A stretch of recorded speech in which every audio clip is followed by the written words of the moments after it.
going a little further on this, if we wanted to then kind of establish the critical Reynolds number based on what we've just observed. Right? We've kind of done this a little bit already, but let's now revisit this idea. So let's say we want to know the critical Reynolds number. We would say, I want to know when XFDH laminar is exactly equal to X critical.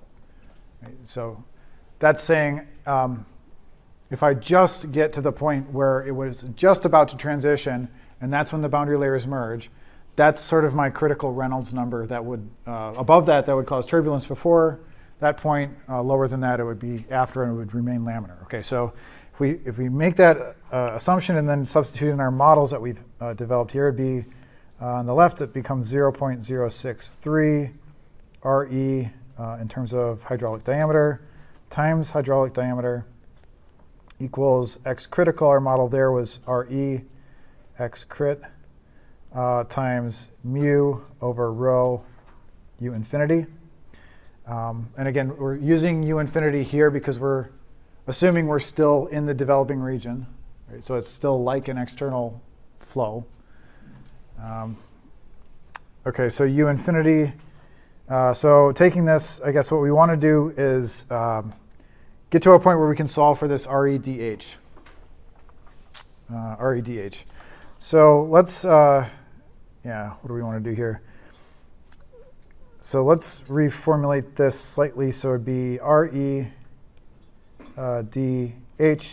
times rho U infinity dH over mu is equal to REX crit over 0.063.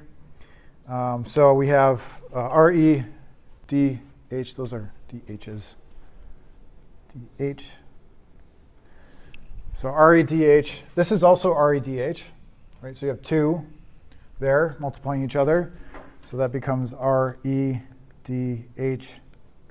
squared equals REX crit. So REX crit, that's the transition from laminar to turbulence in external flow, which was 5e to the fifth, right?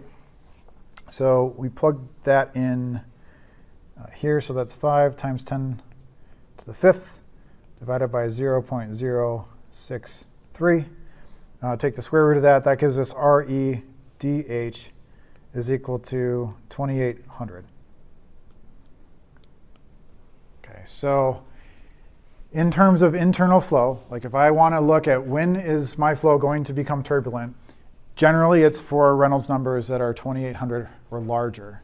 That's when you're going to have internal flow that's turbulent. Okay. So that's kind of, remember back to if we took that inertia over viscous model, which was approximately rho U infinity squared delta M over mu U infinity.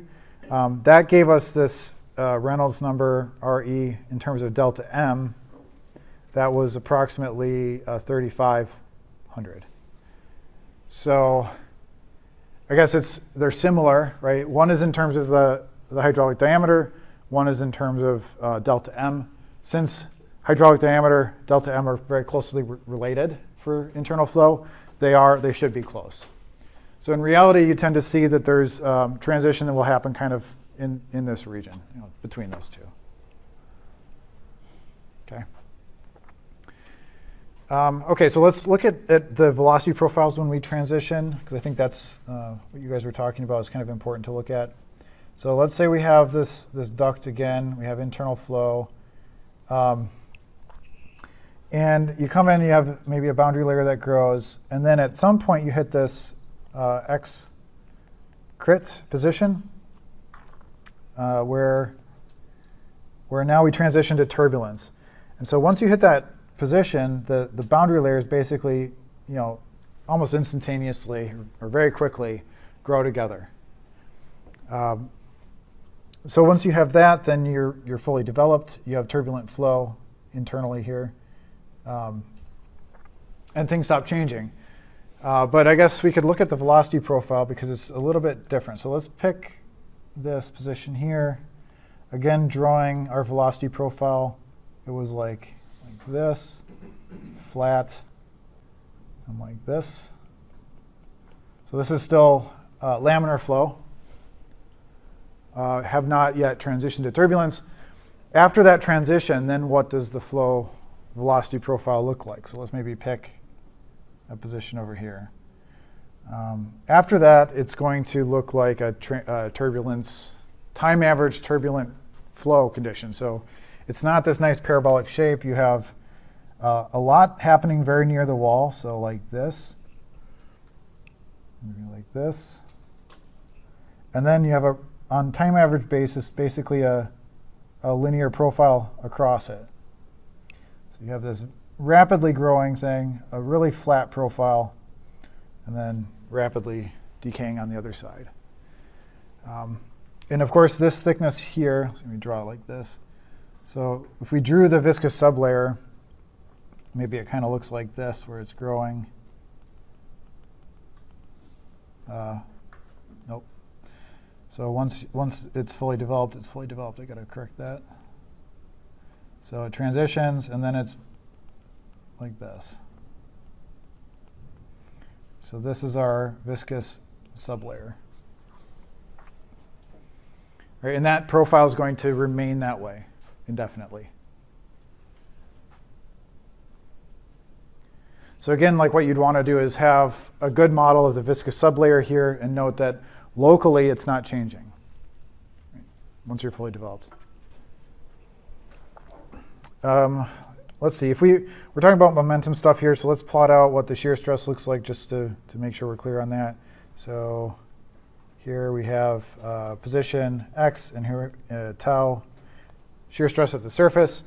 So again, at the leading edge, you have this infinite case, comes down, decays down, and once we get to x critical, this, then we transition to turbulence. So in that transition, you're going to have the viscous sublayer forming. It goes way back up. And then once it's fully developed, it's constant again. All right, so this is fully developed over here. So that's our shear stress. I guess things to note about this. Again, infinite shear stress at the leading edge. Obviously not truly infinite, but it's our approximation.